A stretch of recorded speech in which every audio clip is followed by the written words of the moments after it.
Bhagavad Gita 12th chapter భక్తి యోగంలో 3rd శ్లోక. ఏ త్వక్షరం అనిర్దేశ్యం అవ్యక్తం పర్యుపాసతే సర్వత్ర గమచ్చింత్యం చ కూటస్థం అచలం ధ్రువం. ఇంతకు ముందు శ్లోకాలు ఏదైతే సగుణ ఉపాసన చేయటం అన్నది ఉత్తమం అని నా అభిప్రాయం అని చెప్పాడు. అంత మాత్రాన నిర్గుణ ఉపాసన అన్నది తక్కువ అని కాదు. అందుకే ఇక్కడ నిర్గుణ ఉపాసన అయితే ఎవరు చెయ్యగలరు, అసలు ఎలా ఉంటుంది అన్నది ఇక్కడ ఈ శ్లోకంలో విశేషంగా చెప్తున్నారు. ఏ త్వక్షరం అంటే ఎవరైతే, అక్షరం అంటే అనశ్వరమైన నిత్యమైన, నిత్యమైతే ఎప్పుడు ఇప్పుడు ఒకలాగా అప్పుడు ఒకలాగా కాకుండా ఇక్కడ ఒకలాగా అక్కడ ఒకలాగా కాకుండా ఎప్పుడూ ఒకేలాగా ఎప్పుడూ ఉంటున్నవాడు ఆది నుంచి. అనిర్దేశ్యం, అనిర్దేశ్యం అంటే ఇక్కడ వర్ణించి చెప్పటానికి వీలు కాదు. ఇప్పుడు వర్ణించి చెప్పాలి అంటే ఇప్పుడు ఒక రూపాన్ని చూశాను అంటే ముక్కు మూతి ఇలా ఉన్నాయి, కళ్ళు పెద్దగా ఉన్నాయి, ముక్కు చిన్నగా ఉంది, ఇలా ఉంది, ఇలా ఉంది, ఎర్రగా ఉన్నాడు, నల్లగా ఉన్నాడు, పొట్టిగా ఉన్నాడు, పొడుగ్గా ఉన్నాడు, నేను బోల్డ్ చెప్పచ్చు. ఈ వస్త్రాలు వేసుకున్నాడు, ఇది పెట్టుకున్నాడు, ఇక్కడ కిరీటం ఉంది, ఇక్కడ ఇలా ఉంది, ఇక్కడ ఇలా ఉంది, ఇవన్నీ నేను వర్ణించి చెప్పచ్చు. అయితే ఇంతకుముందు విరాట రూపాన్ని చూపించి అది ఏంటి అని చెప్పింది ఏంటి, ఎక్కడ చూసినా ఒకేలాగా ఉన్నాడు అని. అంటే ఇక్కడ పరిమితికి కాకుండా అపరిమితంగా ఉన్నవాడు, అందుకే అది నిర్వచించడానికి వీలు కాదు. అన్నిటినీ ధరించి ఉన్నవాడు పరమాత్మ అయినప్పటికీ కూడా ఇక్కడ ఆ వర్ణించి చెప్పటానికి వీలు కాదు. వర్ణన అన్నది దేనికి నువ్వు చెయ్యగలవు, ఇంతే రూపం ఉంది, ఇలాగే ఉంది, ఇవే ధరిస్తాడు, ఇంతే అంటే నువ్వు చెప్పచ్చు, అది వీలవుతుంది. అనంతంగా ఉన్న పరమాత్మ తత్వాన్ని ఎలా వర్ణించగలవు నువ్వు, అది వీలు కానిది. అందుకే ఆ పరమాత్మ తత్వాన్ని పూర్ణంగా తెలిసినవాడు ఎవడు అంటే ఆ పరమాత్మ ఒక్కడే. ఇక్కడ ఆ పరమాత్మ ఒక్కటిలోనే ఆ పరమేశ్వరి కూడా కూడి ఉన్నది, ఇద్దరు కలిసే ఉన్నారు. అందుకే ఆవిడకి ఆయన సాక్షి, ఆయనకి ఆవిడే సాక్షి. సాక్షిభూతులుగా సర్వత్రా ఎప్పుడూ ఉంటున్నవాళ్ళు, ఆ వసించిన వాళ్ళు వాళ్ళిద్దరే. అందుకని వర్ణించటానికి వీలు కాదు. ఇప్పుడు నాకు అంతా తెలిస్తే కదా నేను వర్ణిస్తాను, నాకు తెలిసే అవకాశమే లేదు. అంటే ఆ పరమాత్మని నిరాకారగా కొలవాలంటే ఇలా ఉంటాడు, ఎందుకంటే అనంతంగా ఉన్నాడు, ఎప్పుడూ ఉన్నాడు, పైగా నిర్వచించటానికి వీలు కానటువంటి వాడు. ఎందుకు వీలు కాడు, అవ్యక్తం. అవ్యక్తం అంటే అర్థం ఏంటంటే వ్యక్తం కాకుండా ఉన్నవాడు, అంటే ఒక ఆకారానికి ఒక రూపానికి పరిమితి కాదు పరమాత్మ. ఇక్కడ ఆకారం లేకుండా ఉన్నాడు, సర్వవ్యాపిగా ఉన్నాడు. అందుకని ఈ అవ్యక్తంలోంచి అన్నీ వ్యక్తమవుతున్నాయి, వ్యక్తమైనవి కూడా మళ్ళీ కాలానుగుణంగా ఆ అవ్యక్తంలోకే మళ్ళీ వెళ్ళిపోతున్నాయి, మళ్ళీ అందులోంచే మళ్ళీ వ్యక్తమవుతున్నాయి. పరమాత్మ అవ్యక్తంగా ఉన్నవాడు. బీజంలోంచి ఒక మహావృక్షం వస్తుంది అని అనటానికి ఎలా కుదురుతుంది, అందులో ఆ సారం ఉంది కదా, అందుకే అది రాగలిగింది, లేకపోతే ఎలా వస్తుంది. కానీ బీజాన్ని ఇలాగ నేను భూమిలో పెట్టగానే వెంటనే మహావృక్షం అవుతుందా లేదా, కాలానుగుణంగా చిన్న మొలక వస్తుంది, ఆ మొలక కొంచెం మొక్క అవుతుంది, మొక్క పెద్దగా అయ్యి అప్పుడు మహావృక్షం కాలానుగుణంగా అవుతుంది. అయితే ఆ మహావృక్షం ఎప్పటికీ ఉండిపోతుందా అంటే లేదు. అది ఎన్ని 100 ఏళ్ళు ఉంటుందో 2 ఏళ్ళు ఉంటుందో కాలానుగుణంగా మళ్ళీ ఎండకి వానకి అన్నిటికీ తట్టుకుని అలా ఉండి మళ్ళీ కాలానుగుణంగా అది శిథిలమైపోవటం లేకపోతే ఎవరన్నా కొట్టేయటం అన్న జరుగుతుంది. ఆ కొట్టేశాక వేళ్ళు భూమిలో ఉంటే మళ్ళీ వచ్చే అవకాశం, దాన్ని వేళ్లతో సహా పెకిలించి పీకేస్తే మళ్ళీ అక్కడ వచ్చే అవకాశం లేదు. వ్యక్తం అవ్వక ముందు, ఇప్పుడు ఇది వ్యక్తమయ్యాక మహావృక్షం అయ్యాక పండిచ్చే చెట్టు పువ్వు ఇచ్చే చెట్టు అయితే బోల్డ్ పువ్వులు వస్తాయి. ఒక విత్తనమే పెట్టాను కాబట్టి ఆ ఒక్క చెట్టే వచ్చింది కాబట్టి మళ్ళీ ఒక్కటే ఇస్తుంది ఆ పండు, లేదే బోల్డ్ ఇస్తుంది. అయితే కాలానుగుణంగా ఇది వ్యక్తమైంది, ఆకారం వచ్చింది, అన్నీ వచ్చినాయి, మళ్ళీ తర్వాత ఏమవుతుంది, మళ్ళీ అది లయమైపోతుంది, శిథిలమైపోతుంది, మళ్ళీ ఈ అవ్యక్తంలోకి వెళ్ళిపోతుంది, మళ్ళీ వ్యక్తం అవుతుంది కాలానుగుణంగా.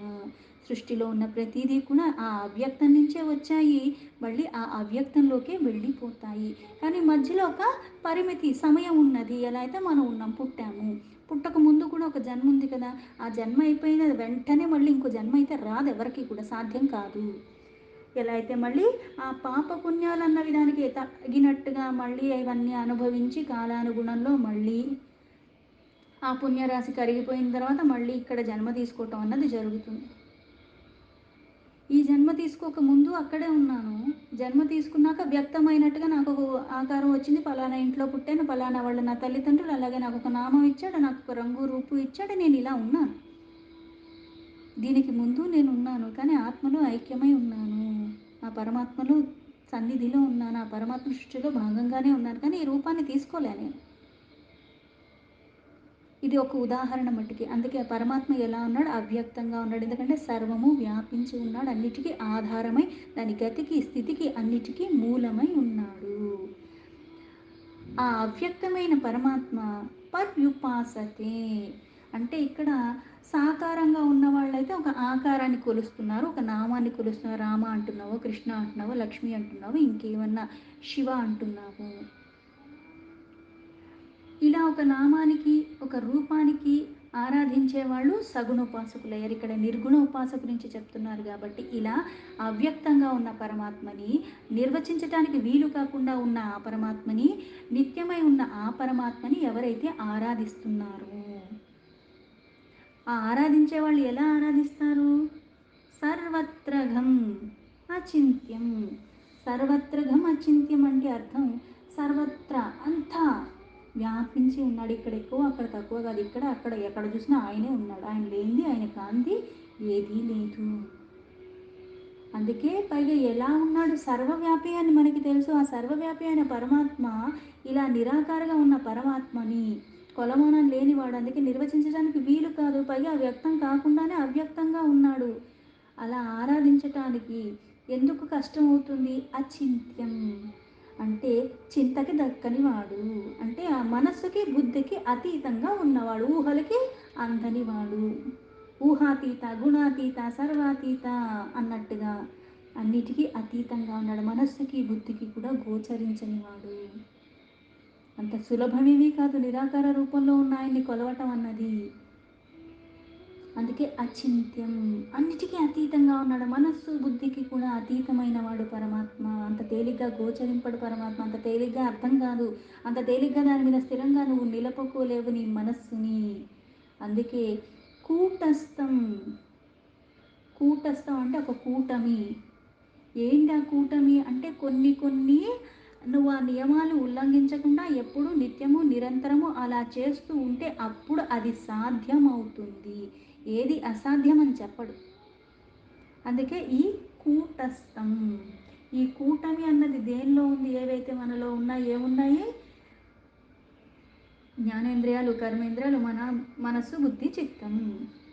ఇవన్నీ కలుపుకుని పైగా ఏ కాలమైనా ఏ అవస్థలో ఉన్నా అంటే నిద్ర అవస్థలో ఉంటాం, అలాగే జాగృత అవస్థలో ఉంటాం, స్వప్న అవస్థలో ఉంటాం, భూత భవిష్యత్తు వర్తమానాలుగా నిన్న ఈరోజు రేపు అన్నీ.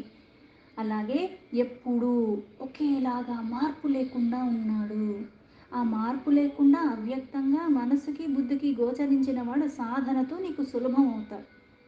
అయితే ఈ సాధన కూడా ఎలా ఉండాలంటే నువ్వు కూడా ఎలా అయితే పరమాత్మలో నువ్వు ఐక్యం అవ్వాలి, పరంపదం పొందాలంటే నువ్వెలా ఉండాలి? ఎప్పుడూ శుద్ధంగా వికారాల రహితంగా ఉన్నవాడు, శాంతి స్వరూపంగా ఉన్న ఆ పరమాత్మ, సచ్చిత్ ఆనంద రూపమైన పరమాత్మలో నువ్వు ఐక్యం అవ్వాలంటే నువ్వు కూడా వికారరహితంగా ఉండాలి.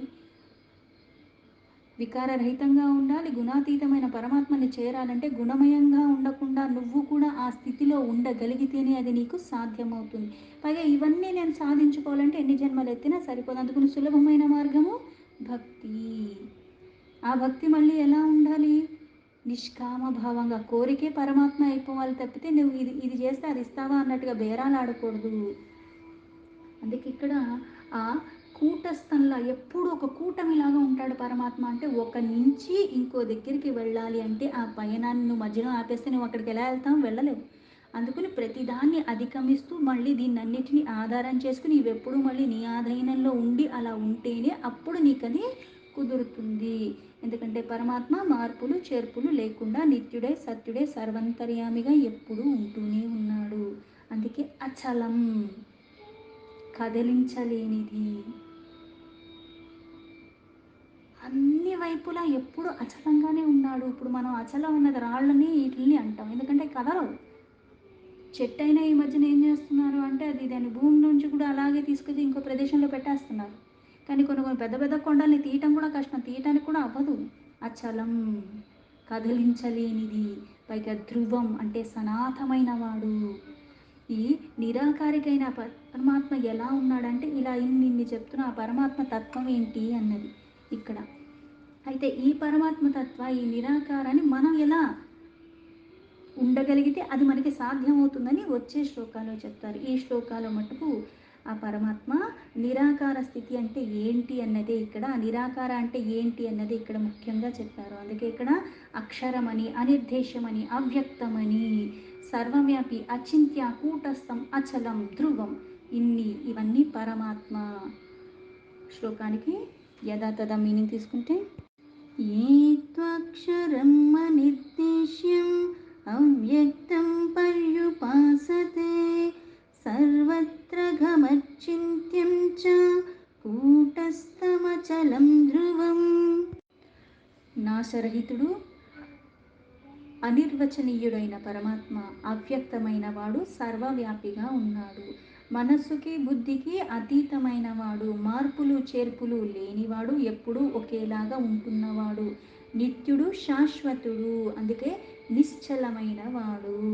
అంటే ఆ నిరాకార తత్వం ఏంటి అని ఇక్కడ విశేషంగా ఈ శ్లోకాలో చెప్పారు. ఆ నిరాకార తత్వం పరమాత్మనే ఏంటి అంటే నాశరహితమైన వాడు, పైగా నువ్వు నిర్వచించటానికి వీలు కానంటి వాడు, వ్యక్తం కాకుండా ఉన్నవాడు, సర్వము వ్యాపించి ఉన్నాడు, మనస్సుకి బుద్ధికి అతీతమైన వాడు, పైగా మార్పులు లేకుండా సర్వవ్యాపిగా ఎలా ఉన్నాడు, ఎక్కడ మార్పులు లేకుండా అంతా ఒకేలాగా ఉన్నాడు, ఇక్కడ ఒకలాగా అక్కడ ఒకలాగా, ఇక్కడ ఎక్కువ అక్కడ తక్కువ అని కాకుండా, పైగా ఇక్కడ ఉన్నాడు అక్కడ లేడంటానికి కూడా వీలు లేకుండా, అందుకే నిత్యుడు, శాశ్వతుడు, ఎప్పుడూ ఉంటున్నవాడే, ఎప్పుడు ఉండేది తానొక్కడే, పైగా ఎలా ఉన్నాడు, నిశ్చలంగా ఉన్నాడు, తొడుగు బడుకు లేకుండా ఎప్పుడు అలాగే ఉన్నాడు.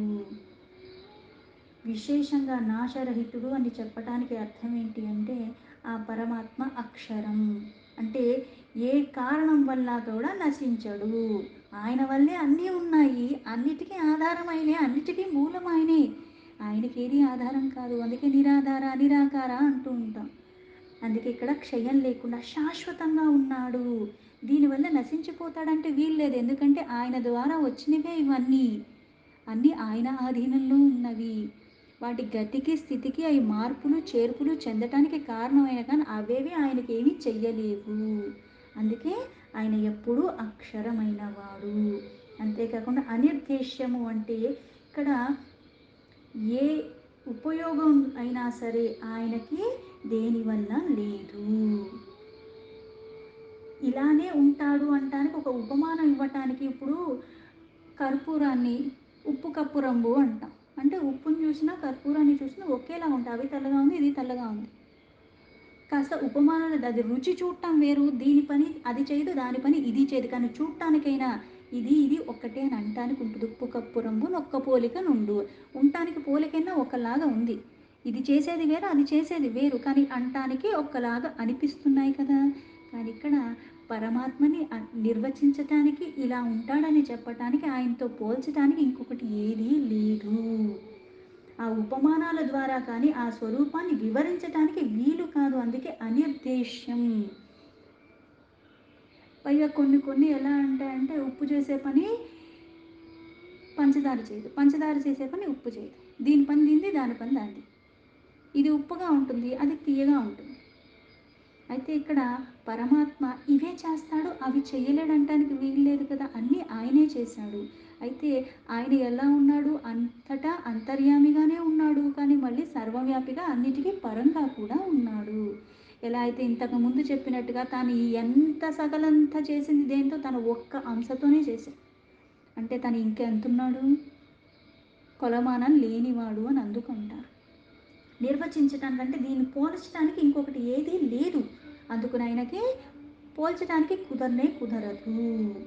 అంతేకాకుండా అవ్యక్తం, ఈ అవ్యక్తం అంటే ఏంటి అంటే ఇంద్రియాలకి గోచరించని వాడు, ఎందుకంటే కళ్ళకి కనపడదు, చెవులకి వినపడడు, ఎందుకు వినపడదు, మనోనేత్రంతో చూడగలిగితేనే భౌతిక కళ్ళతో నువ్వు చూడలేవు, ఆ మనస్సు అన్నది ఆయన మీద రమించాలి, అందుకే ఇక్కడ ఆకృతి లేనివాడు కాబట్టి అవ్యక్త. ఈయన నుంచి అన్నీ వ్యక్తం అవుతున్నాయి అంటే వ్యక్తం కాకముందు కూడా ఉంటేనే కదా అక్కడి నుంచి వ్యక్తమయ్యేది. ఆ అవ్యక్తమైన వాడే పరమాత్మ. ప్రత్యేకంగా ఒక రూపం కానీ ఒక నామంగా అన్ని నామాలు ఆయనవే, అన్ని రూపాలు ఆయనవే అంటానికి ఇది అర్థం. అందుకే అవ్యక్త. ప్రతిదానికి ఒక మూలం ఉన్నది, ఆ మూలమే పరమాత్మ. అక్కడి నుంచి అన్నీ వచ్చాయి. అందుకే పర్యుపాస్తి అంటే ఉపాసన చేసేవాడు ఎలా చేయాలంటే ఏకీభావ స్థితిలో చెయ్యాలి, అప్పుడే అది సాధ్యమవుతుంది. ఏకీభావ స్థితి అంటే నేను ఏ పని చేసినా సరే, ఏది చూస్తున్నా సరే అవన్నీ ప్రభావాలు నా మీద చూపించకుండా నేను స్థిరత్వంగా ఉండి, నా ఇంద్రియాలు నా ఆధీనంలో ఉండి, నా మనస్సు నా బుద్ధి నా ఆధీనంలో ఉంటేనే ఆ నిరాకారం మీద నాకు ధ్యాస కుదురుతుంది. ఒక రూపం లేని దాని మీద నాకు ధ్యాస పెట్టండి, దేని మీద పెడతాను? సర్వవ్యాపిగా ఉన్నాడంటే దేన్ని చూసినా ఆ భావనలోనే చూడాలి. ఒక జీవిని చూసినా, ఒక క్రిమి కీటకాన్ని చూసినా, ఒక మనిషిని చూసినా, అది ఆడ కావచ్చు, మగ కావచ్చు, ముసలోళ్ళు కావచ్చు, పిల్లలు కావచ్చు, ఎవరైనా కావచ్చు, అన్నీ పరమాత్మ స్వరూపాలే. అంటే ఆ రూపానికి కానీ దేనికి నేను చంచలత్వానికి లోబడకుండా అలా అతీతంగా ఉన్న పరమాత్మని నేను దర్శించుకునేలాగా ఆ స్థితిలో నేను ఉంటేనే అది సాధ్యమవుతుంది. లేకపోతే ఈ రూపాలకి మళ్ళీ మోహంలో పడిపోతున్నాను. అవ్యక్తంగా ఉన్నవాడు అని అందుకు ఇంతకు ముందు చెప్ప అట్లా ఉపాసించే ఏకీభావ స్థితిలో ఎవరైతే ఉపాసించగలుగుతారో ఎందులో సర్వలో కూడా ఇందున్నాడు అందులేడంటానికి వీల్లేదు కదా. సర్వంలో ఉన్నది పరమాత్మే. సర్వత్రా సర్వత్రగం అని అందుకన్నారు. సర్వవ్యాపిగా ఉన్నాడు, అన్నిట్లా ఉన్నది పరమాత్మే. ఆ మనస్సుకి బుద్ధికి అందుకు గోచరం కాడు అంత సులభంగా. ఇక్కడ ఒకలాగా అక్కడ ఒకలాగా అన్నట్టుగా అనిపిస్తుంది. మళ్ళీ ఇక్కడ భేదం కనిపించేస్తుంది. కాబట్టి ఆ పరమాత్మను ధ్యానించటం అంత సులభం కాదు. పైగా కూటస్థ అంటే ఎక్కడ చూసినా సరే ఆ కూటమిగానే అన్నిటిలో స్థితి. అందుకే అండపిండ బ్రహ్మాండ అంటే ఏ వ్యవస్థ అయితే ఇక్కడ ఉందో ఆ ఈ వ్యవస్థ అక్కడ కూడా ఉంది, అన్నిట్లో అదే పెట్టాడు. అందుకే సర్వదా ఒకే స్థితిలో ఎప్పుడు ఉంటున్నాడు. ఇక్కడ ఎక్కువ అక్కడ తక్కువ అన్నట్టుగా ఏమీ లేదు. నిత్యుడు, ధ్రువం, శాశ్వతంగా ఉంటున్నవాడు. పైగా ఈ శాశ్వతుడు ఎలా ఉంటాడు? చలనం లేనట్టుగా కాదు, అచలంగా ఉంటాడు. అంటే అంత స్థిరంగా అన్నిటా అలా ఉన్నవాడు పరమాత్మ ఒక్కడే. ఆ పరమాత్మ తత్వం కనుక మనకి అర్థమైతే ఆ మనస్సుకి బుద్ధికి గోచరించడం ఎందుకు అంటే మనస్సుకైనా చంచలత్వం ఉంటుంది, బుద్ధికి కూడా ఉంటుంది. ఆ రెండు నీకు చంచలత్వం తొలగిపోయినప్పుడు నీకు గోచరిస్తానని అర్థం. అంతేగాని మనస్సుకి బుద్ధికి కళ్ళకి ఎక్కడ కనపడ్డు కాబట్టి ఇంకా ఎతకక్కర్లేదని పెట్టుకోమని కాదు అర్థం. సాధారణంగా స్థిరంగా ఒక రూపం ఉందంటే ఇందులోనే ఉన్నాడని నేను గుర్తుపెట్టేసుకోవచ్చు. కానీ సర్వాతీత, సర్వము వ్యాపించి ఉన్నాడు, అన్నిటికీ అతీతంగా ఉన్నాడు. అంతటా ఉంటూ కూడా అతీతంగా కూడా ఉన్నది పరమాత్మే. ఏది చూసినా ఏది చేసినా ఇది పరమాత్మ అన్న భావన నాకు కలిగేలాగా, మళ్ళీ ఆ దృఢత్వం నేను కోల్పోకుండా ఉండేలాగా ఆ స్థిర చిత్తం నాకు ఉంటేనే ఈ మనస్సు మళ్ళీ అన్నిటి మీద వెళ్ళినా సరే అన్నీ పరమాత్మమయంగానే నేను చూడగలను. అందుకే నిరాకార స్థితిని కొలవటం అన్నది, దాన్ని ఉపాసించటం అన్నది అంత సులభమైనది కాదు. అది అందరికీ సాధ్యం కాదు. ఇది అందరికీ సాధ్యం కాదు. కానీ ఈ స్థితికి ఎప్పుడు వస్తావు? సాకార రూపంలో కొలుచుకుంటూ కొలుచుకుంటూ కొలుచుకుంటూ నీకు తెలియకుండానే నిరాకార స్థితికి కూడా ఎలా అయితే పూజలు చేయటం అప్పుడే మొదలుపెట్టాం. ఆ మొదలుపెట్టిన తర్వాత భక్తి శ్రద్ధతో ఇవి చెయ్యాలా, ఇవి చెయ్యకూడదా, ఇన్ని ఉపచారాలా, అన్ని ఉపచారాలు యథాశక్తి, మళ్ళీ అమ్మో ఇది చేయకపోతే ఏంటో అని భయంకో దేనికో మొదలు పెడతాం. క్రమేణా క్రమేణా ఎప్పుడైతే ఆ చేస్తూ ఆ సన్నిధిలో నేను గడుపుతూ ఉంటానో అక్కడ నా మనస్సు ఎప్పుడైతే కుదురుకుని ఉంటుందో క్రమేణా నా వికారాలు తొలగిపోతున్నాయి, క్రమేణా నా వాసనలు తొలగిపోతున్నాయి, క్రమేణా కాస్త కాస్త కాస్త నా పాపరాశి తొలగిపోతున్న కారణంగా, నాకు శుద్ధత్వం వస్తున్న కారణంగా, నా అజ్ఞానం తొలుగుతున్న కారణంగా, నా మాలిన్యాలు తొలుగుతున్న కారణంగా నాకు జ్ఞానం అన్నది బీజం చిగురిస్తుంది. ఆ జ్ఞాన బీజం చిగురించేటప్పుడు పరిపక్వత స్థితి నాకు ఎలా కలుగుతుంది అంటే పూజ చేసినంతసేపే కాకుండా పూజ గదిలో ఉన్న ఎక్కడున్నా 24 గంటలు 365 రోజులు ఆ పరమాత్మ ఎరుకలు అంటే ఈ నా శరీరం వచ్చింది పరమాత్మ దగ్గర నుంచి. ఈ నోటిని నేను ఎలా పడితే అలా వినియోగించి మాట్లాడకూడదు, అలాగే ఈ చెవులు ఏది పడితే అది వినకూడదు. అన్నీ పరమాత్మ అయినప్పటికి కూడా కొన్ని కొన్ని సంపర్కాల వల్ల నాలో మళ్ళీ ఈ వికారాలు మళ్ళీ చిగురించే అవకాశం ఉంది కాబట్టి వాటికి నేను దూరంగా ఉండాలి. అన్నీ పరమాత్మ అయినప్పటికీ కూడా కొన్ని వాటి సంపర్కం వల్ల నాకున్నవి మళ్ళీ ఆ వాసనలు మళ్ళీ నేనే మేల్కొల్పుకుని మళ్ళీ వికారరహితంగా కాకుండా వికారభరితంగా అయ్యే అవకాశం ఉన్న కారణంగా ఇక్కడ పరమాత్మది లోపం కాదు, పరమాత్మ సృష్టి లోపం కాదు. నాకున్న జన్మ వాసనలు లోపం కాబట్టి, నాకున్న బుద్ధి అన్నది పరిపక్వత చెందని స్థితి కాబట్టి, నాకు మళ్ళీ దానివల్ల ఇలా జరుగుతుంది. నాకు మళ్ళీ ఈ ఇంద్రియాల చంచలత్వం ఎక్కువైపోతుంది కారణంగా కొన్ని కొన్ని నేను అందుకే ఆహార నియమాలని, కొన్ని కట్టుబాట్లని అందుకు చెప్పారు. క్రమేణా క్రమేణా చెయ్యగా చెయ్యగా చెయ్యగా వాటిని నీకు తత్వం ఎప్పుడైతే అర్థమవుతుందో ఎందుకు చెప్పారు. ఎలా అయితే కొన్ని కొన్ని జబ్బులు వచ్చినప్పుడు కూడా పచ్చని చేయమంట. జబ్బు ఎంత నీకు జబ్బు తీసేసేదైనా సరే ఆ మందు ఆ పచ్చని చేస్తే ఇంకా తొందరగా కుదుట పడతాం, మళ్ళీ అది రాకుండా ఉంటుంది. దీని మానాన్న దీన్ని తిండి తినేస్తూ దాని మానాన్న అది వేసుకుంటున్నాను కదా అంటే జబ్బు ముదిరిపోతుంది అంటారు. ఈ కొన్ని నియమాలు కూడా ఎన్నో జన్మల నుంచి ఉన్న నాకు ఇలా జిడ్డులాగా ఉన్న వాసనను తొలగించుకోవాలి కాబట్టి కొన్ని. అందుకే సాకార స్థితి నుంచి నిరాకార స్థితి ఉపాసనకి నువ్వు ఎదుగుతావు క్రమేణా, ఒక్క రోజులో వచ్చేది కాదు. అందుకే నిరాకార స్థితి అంటే ఇంతలా ఉంటుంది. అలా ప్రతిదాని యందు అంత దృఢత్వంతో అవ్యక్తంగా ఉన్న పరమాత్మ మీద ధ్యాస కుదుర్చుకుని ఉంచాలి అంటే అది అంత సులభమైనది కాదు. దీని తర్వాత 4 శ్లోకాలు ఎలా చేస్తే అది సులభమవుతుంది అన్నది వర్ణించి మళ్ళీ చెప్తున్నాడు. దీంతో భగవద్గీత 12th చాప్టర్ భక్తి యోగంలో 3rd శ్లోక సంపూర్ణం.